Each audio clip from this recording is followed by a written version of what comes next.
Hey everybody, welcome to The Learning Artist. Today, I'm going to talk about how to set up your paintings. You might have your own method of doing it, but I'm going to just show you how I get ready to set up my paintings. Okay, so I got a couple examples that I'm going to show you. I am using GIMP, which is a free photo editing software. It's not as good as Photoshop. If you want a good open source and free Photoshop clone, there's Krita, Krita. You can get that at krita.org, or you can go to gimp.org and download GIMP. I like GIMP for this because it's quick and easy. Photoshop and Krita a little bit more involved in order to accomplish almost the same thing. Okay, so GIMP is free. So what I'm going to show you when I'm setting up to do an oil painting, I like to find out what all the midtones are. Okay, I've been learning from Michael J. Smith, okay, for the past year, and I found that for my needs, his technique is probably the best. There's Studio Wildlife. He does animals and things like that.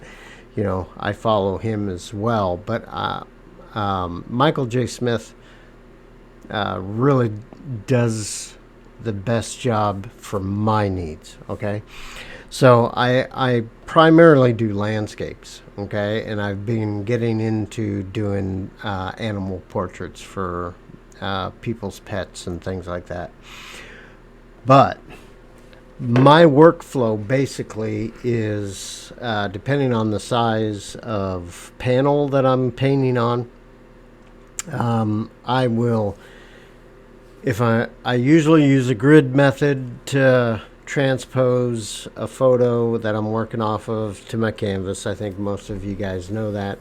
I use Krita to set up the grid stuff. I don't use GIMP to set up the grid work. But what this video is going to show you is how easy it is to use GIMP to get those mid-tones. Okay, because I like to block in all of the mid-tones of a painting, and then and I usually do those in acrylics, and then I go into oil painting and do the mid-tones or touch up the mid-tones that I need to, and then I start doing the details of the painting itself. So I'm going to show you a couple examples of using Krita to find midtones of a photo, so you can apply those for your block-in. The first one, you can't really see it too well, but I'm working on my dog, Josie. Okay, she's a Great Pyrenees, and she's all white, and in my opinion, that's the hardest paint. To me, that's the hardest color to paint because it seems so simple, right?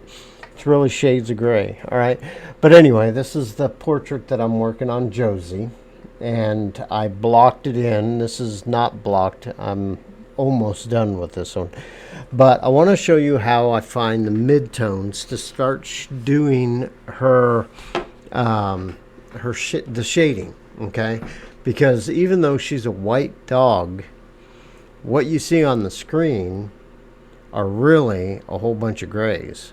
Okay, I mean, there's some whites in there where the sunlight is really hitting her fur. Okay, but I want to find those subtle differences. So we're going to use GIMP, and I'm going to do one on Josie, and then we're going to do a more a kind of a landscape, but there's really minute differences in the painting, and I'll explain that in a bit.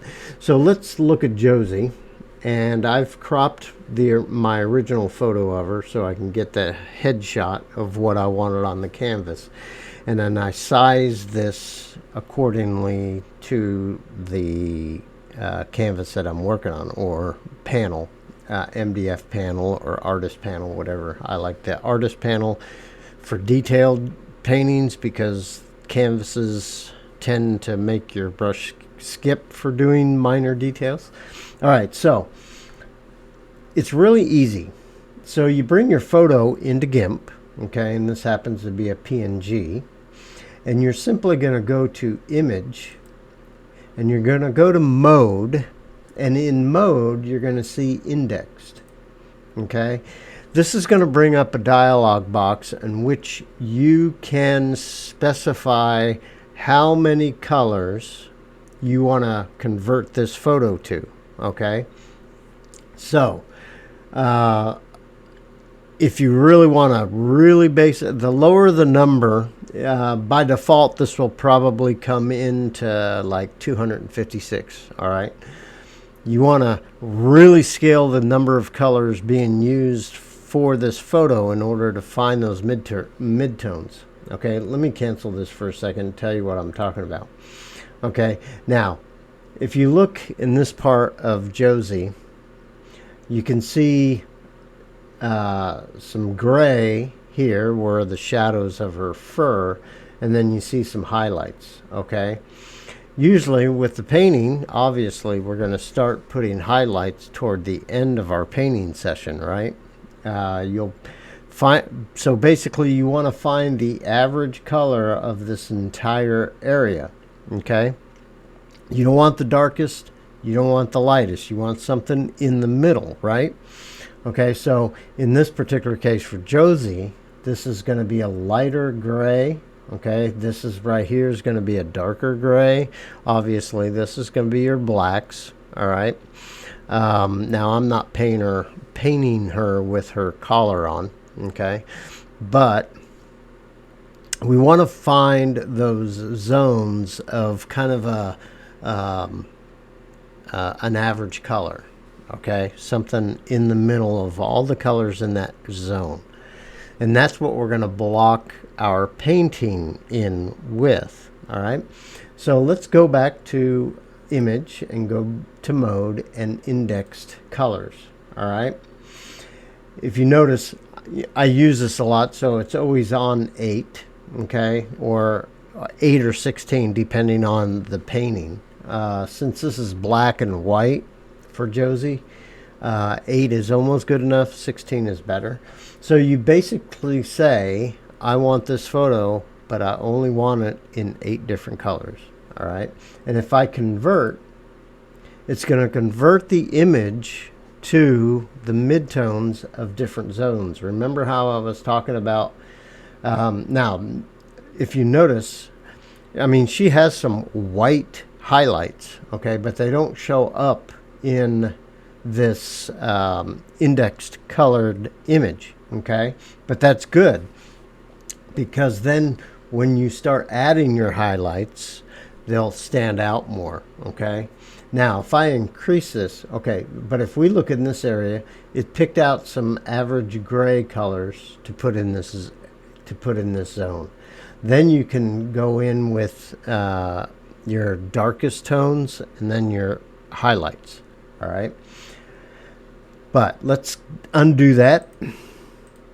And so you see in this area, it delineated these. She has fine fur, but there's a lot of clumps, and that's why you see a lot of these larger stripes, right? Because the hairs are so close to each other, it looks like one clump in this particular area. So the software was able to delineate out some of those, okay? But they're not the white highlights. All right, now let's go back to Image, and let's go back to Mode and Indexed Colors, and let's change this to 16. Okay, and you're gonna get a little bit more variation for this. So let's convert.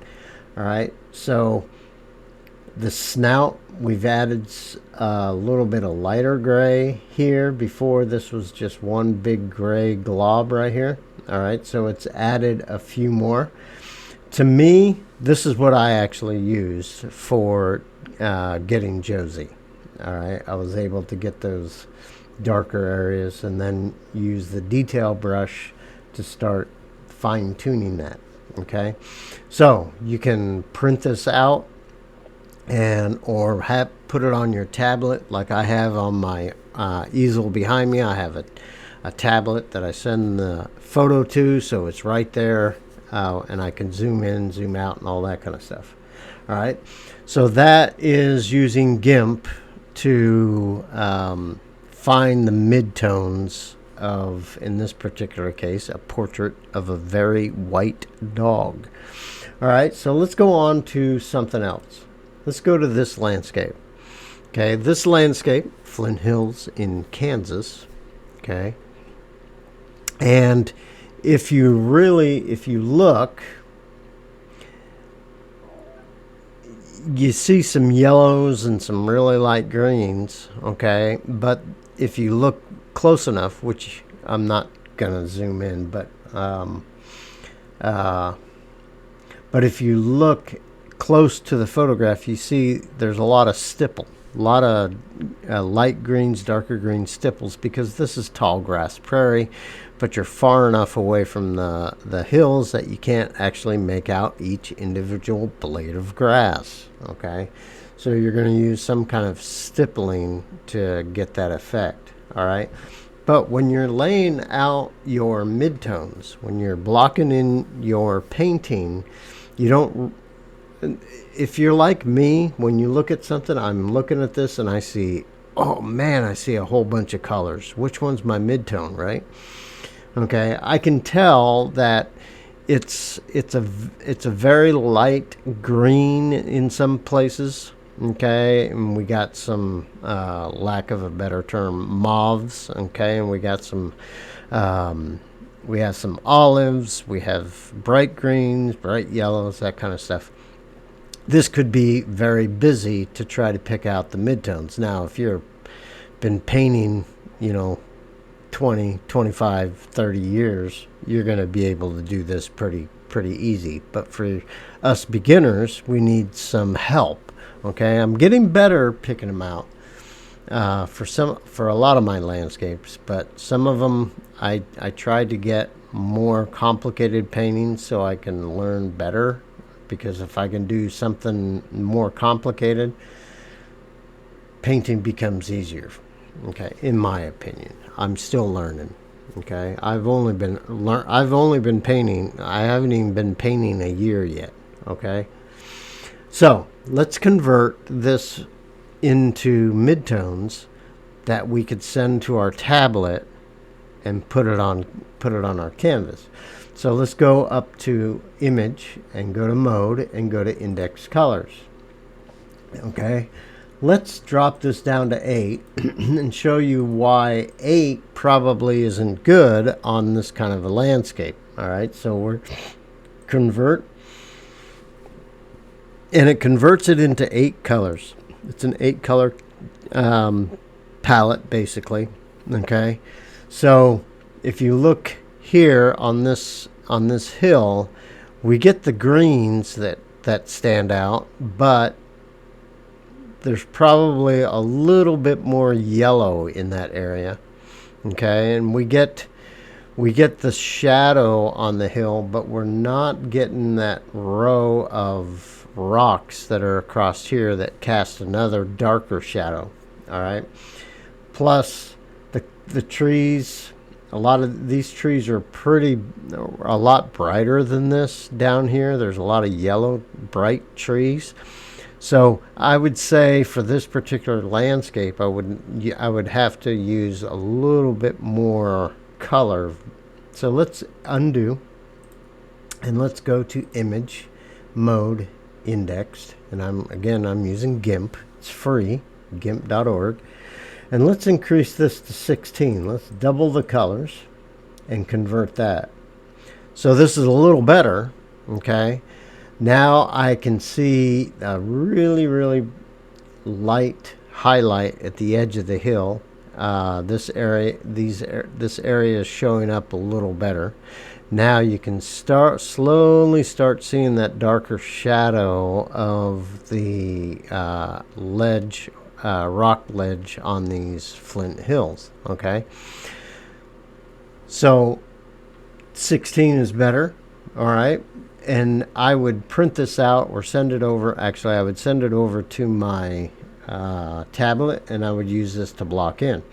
But I would probably, with this landscape, let's edit, undo, image, mode, indexed, and let's increase that to 24. So we're going to add a few more colors in to get those midtones of all these different zones. Convert. All right. To me, this is what I'm using for my painting. All right. The yellows are bright, but they're not as bright as they are in the photo. So I can use my detail brush to add in those really bright yellows. Okay.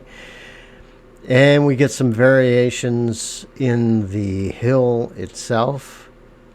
And then we can follow that up with our texture brush and add that stippling that you see in the photo. So basically, this is how one step that I start. I have a few other steps before I do all of this, but this is basically what I do when I set up my painting environment for my oil paints.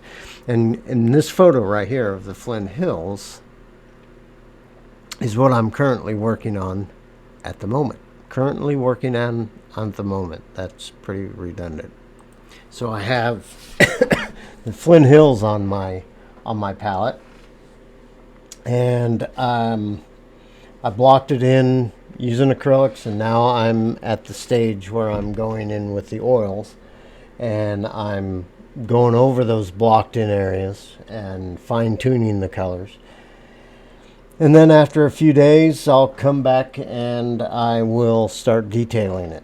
Okay, but I started doing my block-ins using this method. Okay, so I hope this helps you out if you're starting out painting like I am and still new to it. You professionals, you experienced painters can do things just by sight, which is still amazes me. But I hope this helps, and hey, please subscribe to My Physical World YouTube channel, and the playlist for artists is the Learning Artist, which I hope to be. And if you feel inclined to support what I do on this channel and my painting and Microsoft Flight Simulator scenery creation and all that kind of stuff, consider buymeacoffee.com/myphysicalworld. And you guys have a fantastic weekday, whatever it happens to be. And hey, this weekend is Christmas 2023, so Merry Christmas. And we will see you guys on the next video. See you later.